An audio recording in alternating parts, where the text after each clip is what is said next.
SNDP യോഗം മീനച്ചിൽ യൂണിയന്റെ ആഭിമുഖ്യത്തിൽ ശ്രീനാരായണ ദർശന മൂല്യാധിഷ്ഠിത പഠന ക്ലാസ് നടന്നു. ഗുരുദേവ ദർശനത്തെ ആഴത്തിൽ പഠിക്കുവാനും ജീവിതത്തിൽ പ്രാവർത്തികമാക്കാനും പ്രചരിപ്പിക്കുവാനും ലക്ഷ്യമിട്ട് നടത്തിയ പഠന ക്ലാസ് വനിതാ സംഘം കേന്ദ്ര സമിതി വൈസ് പ്രസിഡന്റ് ഷീബ ഉദ്ഘാടനം ചെയ്തു.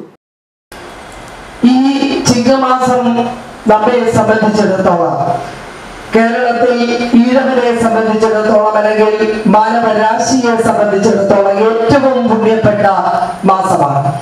ഒന്ന്, മലയാളികളുടെ നമ്മുടെ ദേശീയ ഉത്സവമായിട്ടുള്ള ഓണം കടന്നു വരുന്നു.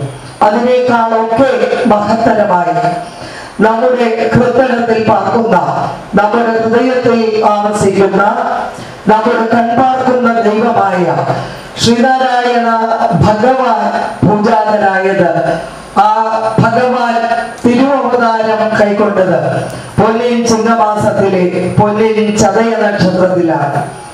ചെമ്പകമലരിന്റെ സുഗന്ധമുള്ള ചെമ്പഴന്തി എന്ന ഗ്രാമത്തിൽ, ആ ഗ്രാമത്തിന് ശ്രീതിലകമായി വിലസിക്കുന്ന വയൽവാരം വീട്ടിൽ ഏറ്റവും നല്ല പണ്ഡിതനായ മാടനാശാന്റെയും സാത്വികയായ പുണ്യവതിയായ കുട്ടിയമ്മയുടെയും മകനായി നാളു എന്ന കുഞ്ഞ് പിറവിയെടുത്ത് ഈ ലോകത്തിന് മുഴുവനും ആരാധ്യനായ ഒരു വിശ്വഗുരുവായി. വനിതാ സംഘം ചെയർപേഴ്സൺ മിനർവ മോഹൻ ഭദ്രദീപ പ്രകാശനം നിർവഹിച്ചു. KN ബാലാജി അനുഗ്രഹ പ്രഭാഷണം നടത്തി. SNDP യോഗം പ്രാർത്ഥനാ ഹാളിൽ നടന്ന യോഗത്തിൽ union chairman OM Suresh Ittikkunnel അധ്യക്ഷനായിരുന്നു.